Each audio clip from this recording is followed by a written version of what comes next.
trying to find this apartment for Sally's.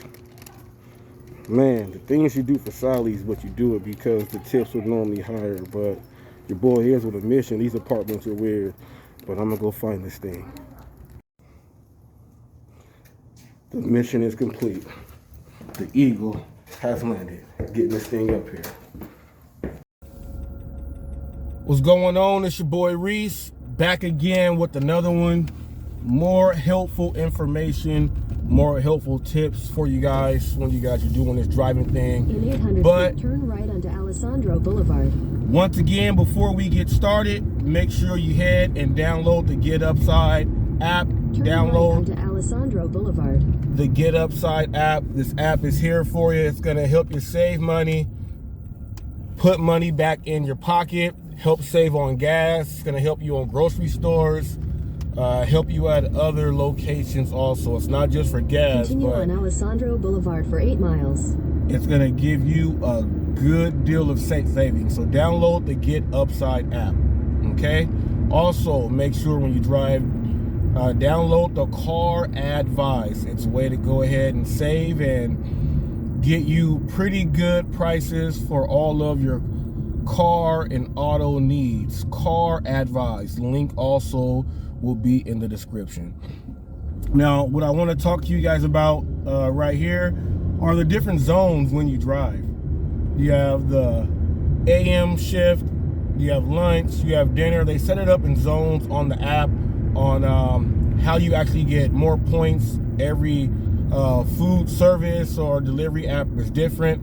On Uber Eats, you get a different amount of points for driving at lunchtime and dinner time. These points help you achieve your tier status also. So if you drive anywhere 9 p.m. through 10:59 a.m., you get 1 point because all of those are AM order spots or after prime time. During lunchtime, you get 3 points per trip, and dinner time, you get 6 points per trip. Most people tend to drive during lunch and dinner because that's when, you know, they have you leaning into, but it's not that. That's the time where it's prime time. People are ordering food for lunch and people are getting off work, or kids are at home from school, parents are running late, they got to order food for the kids. So prime time, that's when normally the busiest times are, but you can take advantage in the other time spots also. Now the AM spot, one of my favorite spots in the whole time. I consider that from the 5 a.m. through 10 a.m. shift. That's when people who are getting off work from the warehouses, people who work third shift, people who are going into work, they start at like 6 a.m., 6:30, 7 a.m. A lot of these people order from Starbucks. If they're having a meeting in the office, a lot of us have working an office type setting where there'll be donuts up there. You're picking up donut orders, coffee shops, things like that. And typically they're larger tips because of the type of orders. It's not mainly for one person. So normally when you get these orders and it's from a business in the AM, they're going to tip pretty well.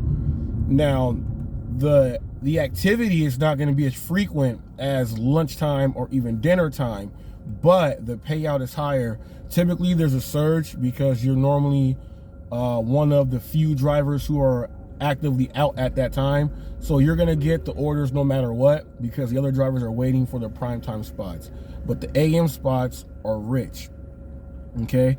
Also, when it comes to lunchtime, this is when you'll get a few double up orders, but lunchtime typically really when business is open, some start at 10. So around 10:30 to about 1 p.m. typically is the prime time for lunch. People start lunch at 10:30 all the time. So they'll order, if they're at work, they'll order ahead of time. Order will go in, you'll pick it up, you'll go ahead and drop it off. Lunchtime, you get a few double up orders, but it's normally good because they're typically in the same area, or if they're in, let's say, a complex, industrial complex, and the individual offices, or say it's 1A, 1B, things like that, sometimes they're dropping off to the same actual building, just a different door. So the double ups are actually good.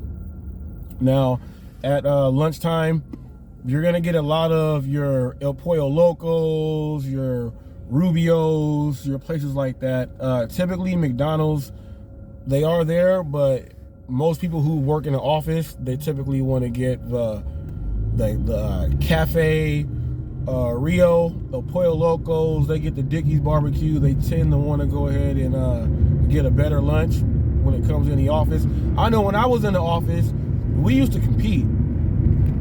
What you got today? What you got today? So, you know, somebody will order something that is worth a little bit more. Okay, but lunchtime is pretty good. You can depend or actually count on getting at least 7 orders in at lunchtime. You're pretty much gonna just do about 2 hours because of driving time and getting it there. But when 2 o'clock normally hits is when it dies down. It's gonna die down because kids are getting out of school. There's a lot of traffic. Takes longer for drivers to get things to places, so it dies down. The drivers are not driving. People just got done eating their lunch, so it's gonna pick back up at lunchtime, which is one of my favorite spots. The primetime spot really starts at about 4 o'clock, 4:30, depending on when you get off work. You get off work at 2 o'clock. People that start earlier, you get off earlier, so it starts a little bit earlier. But from about 4 o'clock to about 8, it's gonna be like a really busy period where you're gonna get a lot of orders in. You can end up getting at dinner time like 15 orders in, just knocking them out, getting it in. But from about 4 o'clock to about 8, it's gonna be pretty busy for you. 7 o'clock starts to die down a little bit because there's like a transition of the night people. Now, once 9 o'clock hits, that's when you're gonna get people who are getting off work from a warehouse or they're going in. Start dropping off a lot of orders like that. Dinner time is normally gonna be family orders if you're in the right area. It's normally gonna be a family orders. The family orders, they tip a whole lot more. And typically, dinner time is where you're gonna get most of your longest runs on taking someplace to, let's say, another area, because when it comes to dinner, people really want to eat good. What happens is they'll order like their favorite Italian restaurant spot or one that they heard and it's in a different city. They'll order like that and you'll drop that off, but you will get paid very well at dinner time. But expect a few long trips at dinner time, but the pay will be well. Like I said, you can get from 8 to 15 trips in a dinner time. You're gonna get at least 6 to 7 in at lunch. But if you work the morning, you're gonna get at least 5 to 6 orders in. Now you can work graveyard, and that's from about 2 a.m. to about 4. You'll get some orders in there. You can catch the stragglers. But the main orders that I like to do the AM, let that break down into before lunch, and then do dinner time. I like to break it down like that. Whichever comes first, the amount of trips or the dollars, whichever one comes first. But this is your boy Reese. Have a good one. Pick whatever trip works for you.